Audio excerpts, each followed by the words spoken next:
Salut, ici Claude Rangette, bienvenue à une autre émission à la plage. Pour commencer aujourd'hui, le nouveau micro-sillon, le dernier album de Robert Charlebois qui s'appelle Danse, qui est paru en fin de compte à la fin de l'année 1988. Et c'est un peu un genre de retour au passé pour Robert Charlebois. C'est un peu sa réflexion sur nos temps modernes dans des chansons telles Je veux pas que tu m'aimes ou encore Yopi qui est un thème un peu usé si vous voulez mon avis. Également Madame Tremblay. Et les mélodies sont intéressantes, mais quand même, ça fait comme vraiment du déjà entendu. C'est des thèmes que Charlebois, un phrasé que Charlebois a déjà utilisé il y a une quinzaine, une vingtaine d'années. Il essaye de ramener ça sur quelques-unes de ses chansons, mais ça vole pas haut, malheureusement. C'est comme, ça m'a passé par une... C'est agréable quand même. C'est quand même bien fait comme micro-sillon, mais ça passe par l'oreille, ça sort par l'autre, puis il n'y a pas grand-chose qui reste, malheureusement.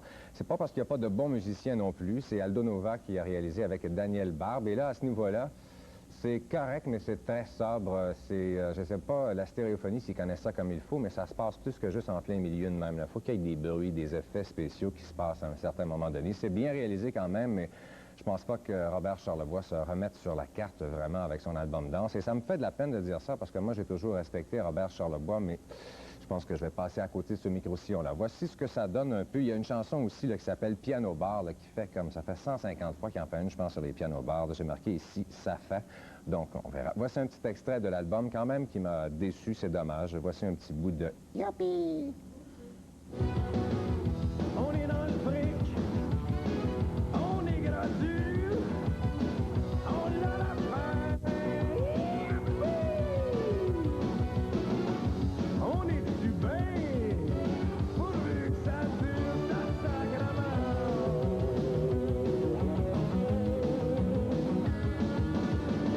T'as un chalet au lac Jonglin.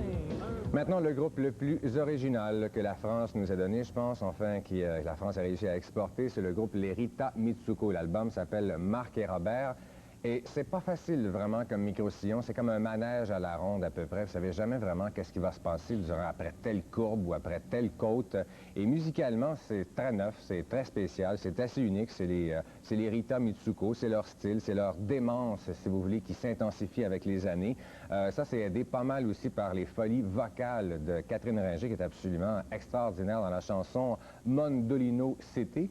Et d'ailleurs, Jean-Baptiste Mondino qui joue de la guitare sur cette chanson-là. C'est très, très spécial. C'est quasiment la pièce la plus flyée de l'album. Le restant, il y a beaucoup de funk sur le micro-sillon.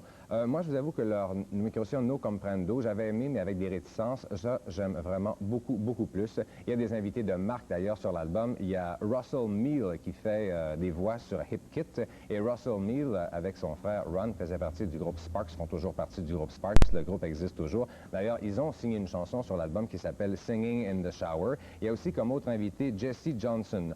Et il y a 4 chansons en anglais, ce qui veut dire qu'ils veulent percer de plus en plus sur la scène internationale. Donc, si vous n'avez pas peur des nouveaux sons, d'une voix féminine assez spéciale, je vous suggère fortement le micro-sillon d'Erita Mitsuko. Moi, j'ai beaucoup, beaucoup aimé Marc et Robert. On écoute un petit extrait de Hip Kit, l'Erita Mitsuko.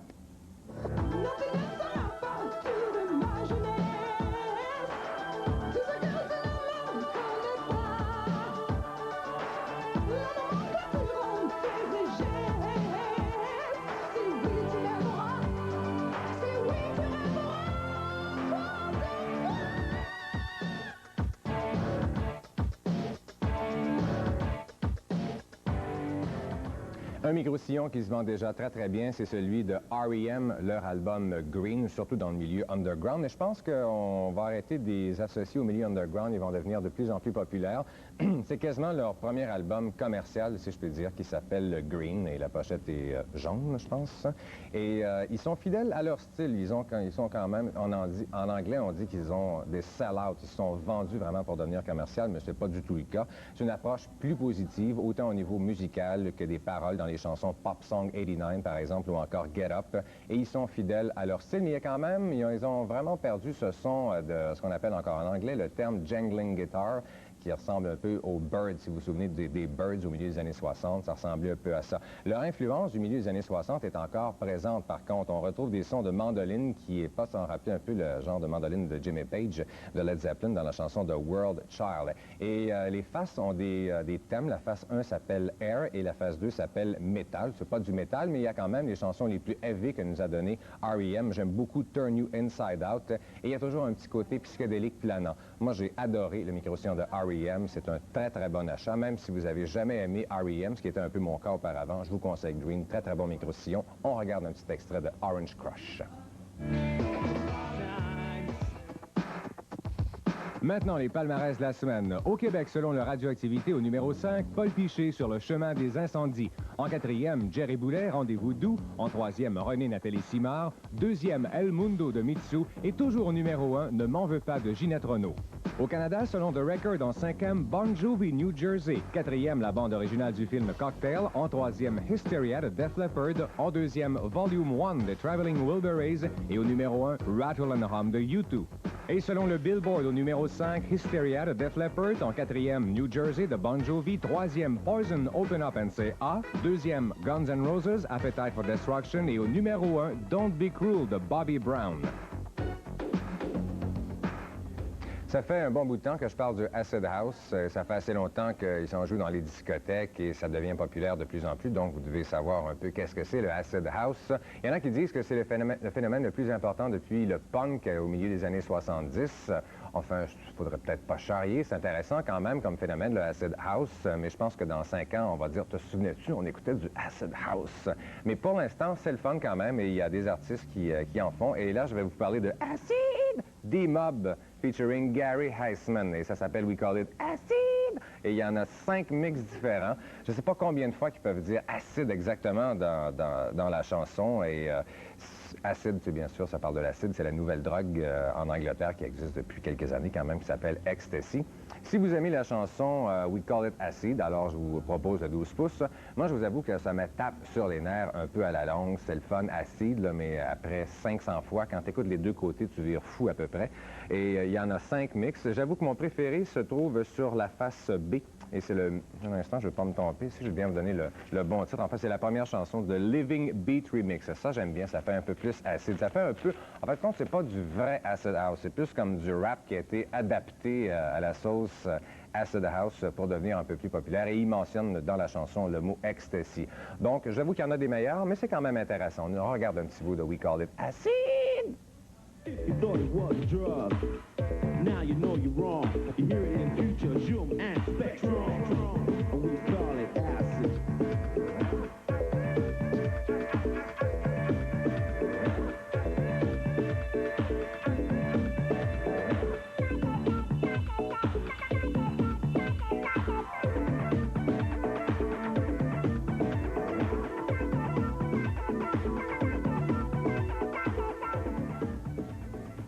Est-ce que vous aimez ça, le Acid House? J'en ai un autre. Celle de New Order. C'est leur nouvelle chanson qui s'appelle Fine Time. Eux, ils ont même mis des... c'est supposé être sur la pochette, enfin, des capsules de la drogue qu'on appelle Ecstasy.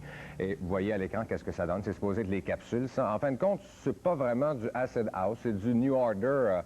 mixé un peu à la tendance Acid House, mais c'est le bon vieux style New Order. Ils en ont fait des meilleurs, mais c'est quand même pas intéressant. Moi, je respecte beaucoup New Order. J'aime à peu près tout ce qu'ils ont fait.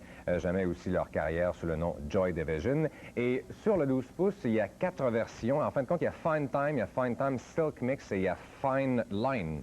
Fine Line, c'est bien ça. C'est la même chanson. Il y a aussi Don't Do It, qui est une autre chanson de New Order qui ressemble plus à leur vieux style. Et si vous voulez avoir le Messed Around Mix, qui est offert simplement en importation en forme de disque, mais si vous achetez la cassette canadienne ici de New Order, vous aurez aussi le Messed Around Mix. Et il y a un nouveau micro-sillon de New Order qu'on attend très bientôt qui va s'appeler Technique. Et je l'ai choisi comme clip de la semaine parce que le clip est très beau et la chanson quand même est fort intéressante. Voici en terminant à la plage New Order avec Fine Time. Au revoir. Mardi prochain, le micro-sillon de Sass Jordan. Également, je parlerai de Mike and the Mechanics, Mark Almond, aussi Front 242 et le 12 pouces de Fishbone. À mardi prochain.